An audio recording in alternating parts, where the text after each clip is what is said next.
ప్రజలపై ప్రేమాభిమానాలు, అవినీతి రాజకీయాలను కడిగి పారాయాలన్న పట్టుదల ఆయన రాజకీయాల్లోకి వచ్చే పరిస్థితి వచ్చింది. ఒక్క సంఘటన గుర్తుపెట్టుకోవాలి. ఆయన మొదటి ఉద్యోగం సబ్ రిజిస్ట్రార్. ఆ రోజు అవినీతిలో రిజిస్ట్రార్లు అంటే ఇప్పుడు కూడా ప్రాబ్లం ఉంది మనందరికీ. కానీ ఆ రోజు ఒక సబ్ రిజిస్ట్రార్గా ఆయనకు వచ్చిన అనుభవాన్ని గుర్తుపెట్టుకొని ఈ ఉద్యోగం నాకొద్దని ఉద్యోగానికి రాజీనామా చేసి నీతి నిజాయితీగా సినిమాల్లోకి వచ్చాడు. పార్టీ పెట్టి 9 నెలలు. ఇంతవరకు చరిత్రలో ఎవరికీ సాధ్యం కాలేదు. 9 నెలల్లో పార్టీ పెట్టి ముఖ్యమంత్రి అయ్యారు. ప్రాంతీయ పార్టీ అయిన తెలుగుదేశం జాతీయ రాజకీయాల్లో కీలక పాత్ర పోషించింది. ప్రధాన ప్రతిపక్షంగా వ్యవహరించింది. గవర్నమెంట్లు ఏర్పాటు చేయడానికి దోహదం చేసింది. ఎన్టీఆర్ అంటే పేదవాడికి భరోసా, రైతుకు నేస్తం, బడుగు బలహీన వర్గాలకు ధైర్యం, యువతకు భవిష్యత్తు, మహిళలకు అండ, కార్మికులకు అభయం, అన్ని వర్గాలు కీర్తించే ఏకైక నాయకుడు ఎన్టీఆర్. సమాజమే దేవాలయం, ప్రజలే దేవుళ్ళనేది పార్టీ సిద్ధాంతంగా మార్చారు. ఇప్పుడే కాదు, భవిష్యత్తులో కూడా ఇది మనందరికీ ఆదర్శం, ఇది ఒక సిద్ధాంతం అని చెప్పి కూడా నేను మీకు తెలియజేస్తున్నా. పార్టీ పసుపు జెండా అంటే తెలుగువారి ఆత్మగౌరవం, తెలుగు ప్రజల్లో ఆత్మవిశ్వాసం.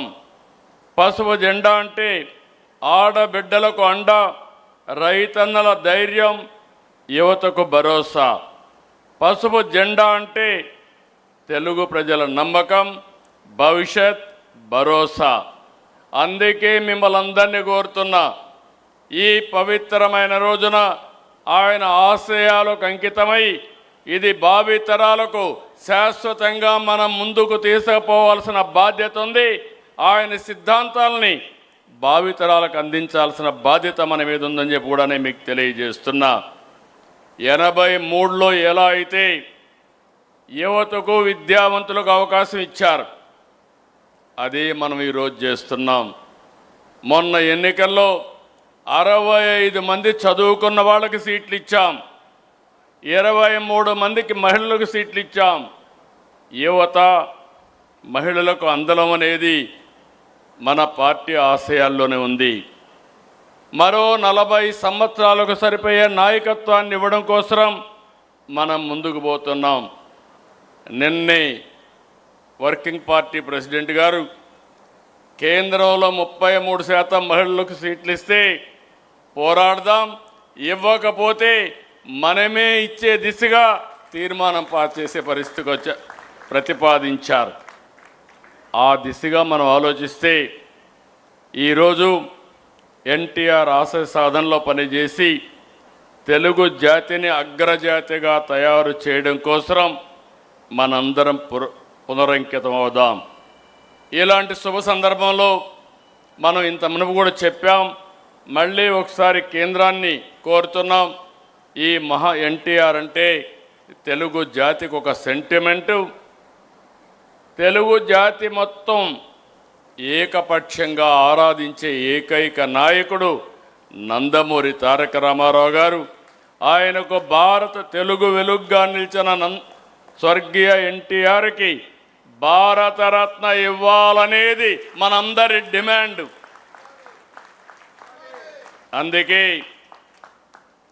తెలుగు జాతి ఆత్మ గౌరవానికి ప్రతీకగా నిలిచిన మహానేత, విశ్వవిఖ్యాత నట సార్వభౌముడు, ప్రజాహిత పరిపాలకుడు శ్రీ నందమూరి తారక రామారావు గారు తెలుగు ప్రజల హృదయాల్లో చిరస్థాయిగా నిలిచిపోయారు. కళారంగంలో అపారమైన ఖ్యాతిని సంపాదించి అనంతరం రాజకీయ రంగంలో ప్రవేశించి సామాన్య ప్రజల సంక్షేమాన్ని లక్ష్యంగా చేసుకుని ప్రజాపాలన కొత్త దిశానిర్దేశం చేశారు. తెలుగు జాతికి విశ్వ ఖ్యాతి తీసుకొచ్చిన ఎన్టీఆర్ గారు బడుగు బలహీన వర్గాల అభ్యున్నతి కోసం ఎనలేని కృషి చేసి ప్రజల మనస్సులో చిరస్మరణీయంగా స్థానం సంపాదించారు.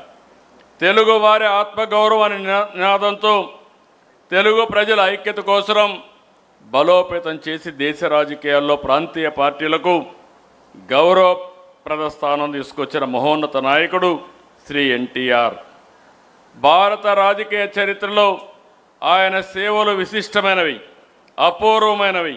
అందువల్ల తెలుగు ప్రజల మనోభావాలను గౌరవిస్తూ దేశానికి తెలుగు జాతికి ఆయన చేసిన విశిష్ట సేవలను గుర్తించి భారత ప్రభుత్వం స్వర్గీయ నందమూరి తారక రామారావు గారికి దేశ అత్యున్నత పౌర పురస్కారం భారతరత్నను ప్రకటించాలని ఈ మహానాడు ఏకగ్రీవంగా తీర్మానిస్తుంది. ఇది మనందరి ఆకాంక్షే కాకుండా ప్రతి తెలుగువాడి ఆకాంక్ష, తెలుగువాడి కోరిక. ఈరోజు మీరు ఒక్కసారి చూస్తే దేశ రాజకీయాల్లోనే పెను మార్పులకు నాంది పలికిన వ్యక్తి మళ్ళీ ఒకసారి ఏకగ్రీవంగా రాష్ట్రం మొత్తం మనం కోరుకుంటున్నాం, పార్టీ అంతా కోరుకుంటున్నారు. మీరందరూ కూడా దీన్ని ముక్త కంఠంతో ఏకగ్రీవంగా ఇక్కడుండే వాళ్లే కాకుండా ఎవరైతే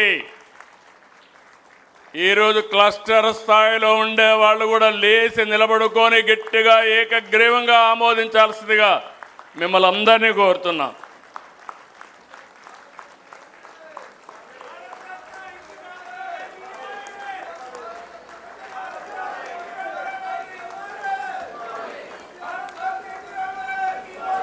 ఎన్టీఆర్ ఎన్టీఆర్ ఎన్టీఆర్.